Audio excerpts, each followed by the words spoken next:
Hey guys, I had to come live again because the lighting is just too good right here. It would be a waste to not go live with the natural light here because I'm sitting right here and the light is just coming in perfectly, and I wanted to just talk a little bit about this topic.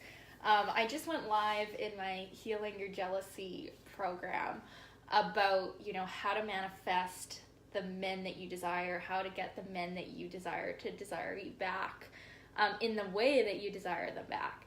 And so I wanted to just share a quick little tidbit on this because it works every freaking time, you guys. And say hi to me when you pop on. Say hello. So here's the thing. The guy that you want the most, right? The guy that you think is the hottest, best guy that's ever graced this earth, right? If you really want to attract him, it will help to realize, hey Heather, what's up, gorgeous? It will help you to realize that he's actually not the best. And why? Why is it this way? Here's the thing. When you think that a guy is just like the hottest, best thing that's ever existed on earth, and you think that there's no other guy that could potentially live up to his greatness, it kind of puts a little bit of a needy energy around your relationship with him. Do you see what I'm saying? So when you think a guy is the absolute best thing ever, and no other guy can possibly measure up to his greatness, if he's not acting currently in the way that you're desiring him to, it's going to make you feel depressed. It's kind of like, it's a scarcity mindset. It's a needy mindset. It's kind of like, let's say like you had $1 left. And so you're like holding on to this dollar, and like you don't want to let it go because it's the last dollar that you'll ever have, which is bullshit, because you're always going to, keep making more money, right? Like it's not like it just ends. I mean, unless you're like literally broken homeless or something, but even then you're going to find a way, right? So you need to stop treating this one perfectly amazing guy like he's the last man that will ever exist. Like you're strangling him. It gives off this kind of like strangulation energy. So if you really want to have a relationship with the guy that you think is the best guy ever, you need to realize, hey Doug says, was feeling like a stalker listening in on Girl Talk, but got a universal gem already. Yes, Doug. And the same thing could be applied with men and women too. I mean, I don't see why not, but I'm just talking to women specifically because I know what I know. But here's the thing too. When you take your obsessive, intense focus off this man who you think is like the greatest man to ever exist, and you put it like just even lightly onto a different man who you also think is kind of good, it's almost like every single time that man who you were thinking was the best or obsessively focusing on, it's like he feels that your energy isn't like on him anymore. And that's when he'll show up and be like, hey, what's up? How's it going? Want to go out sometime? And this has happened to me so many times. It just happened to me recently. It happened to me this freaking week, where the one guy that I wanted so bad for so long, I finally stopped the, focus on him and realized that there were better guys, actually. Like I logically, in all ways, I realized that there were better guys out there than this one particular guy.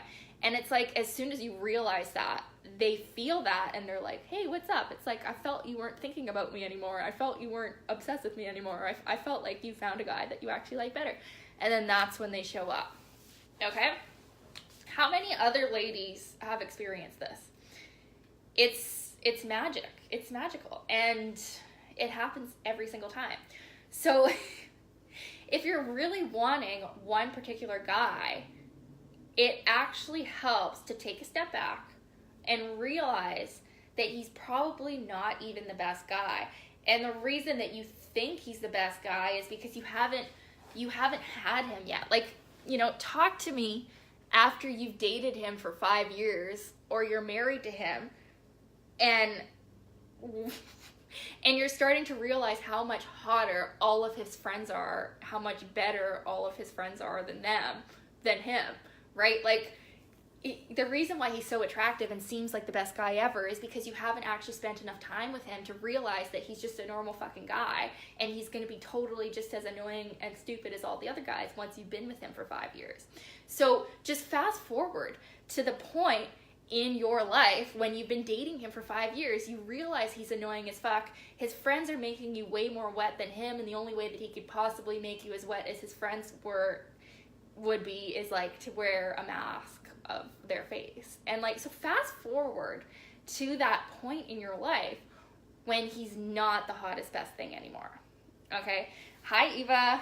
Hi doll, you're right. It's true, right? It's true. So the reason why you think he's the hottest best guy ever is because you probably don't even know him that well yet. And it's just a fantasy in your head. And if you want the attention to actually come back to you, it's really healthy to realize that he's probably not even the best, right? He's probably got a bunch of friends that are better than him, and you could focus your attention on those friends and it will manifest him to you faster. Because I don't know what it is about men. It's like, as soon as you shift that focus off them and you finally have that realization that's like, you know what, you're not even the best guy. Like, there's actually a whole bunch of guys out there that are better for me than you. As soon as you do that, the one that you want comes into your life. It's happened to me plenty of times. Any other women, I don't know if you've had this happen to you, let me know, but it works. It freaking works. So just realize that, yes, I know that guy's great. I know he's super hot. I know he's everything that you want. But realize that you're just creating this image of him in your mind, and the actual reality of him is probably not that great, and there's probably like 10 to 20 other guys who are just as good or better than him. And as you focus on those other ones, the one that you want will come in. Okay, and this can be applied in the reversal as well, with men and women. But it's crazy. As soon as you shift your intense focus off of someone, it's like they feel it and they're like, hey, what's up? And you can have guys that you like haven't talked to in 10 years come up to you and be like, hey, how's it going? And like, as soon as you finally don't give a shit about the guy anymore, there he is. And it comes from the principle that like needy energy repels. So when you're thinking that the guy is the best guy on earth and he's the only guy that you'll ever love or know, it gives off this really gross energy. So it's actually way better for you to realize, hey, although I like many qualities about this guy, just logically, he is a human and he is going to get annoying, and I'm going to focus on all the other things that I like about all these men, and then it will actually attract the man that you want to you. But you need to be detached about it. You need to be detached, like not caring which guy that it's going to be. Like, you need to realize, hey, all these guys are good. And I don't know if you can relate to this, ladies or men, but like when you get so obsessively focused on one guy that you think is the best, it's almost like you could be surrounded by all these other amazing guys and you're not going to notice how amazing they are, because your strangulation focusing on the one guy, and you're actually like blocking out all of the other good in the world. And it's a very scarcity mindset. It's not abundance. So my advice to you ladies is focus on all the good in all the men, while knowing that everything gets to work out with you. You get to have the relationships that you desire, and stop strangling the one man with your obsessive thoughts and neediness, and let him go. Realize there's other men out there that are probably better, and as you do that, he will come. Okay? That's all I wanted to say. Stay tuned later tonight. I think I'm going to post an awesome guitar video. And yeah, remember, you came for the joy of living. Bye, guys.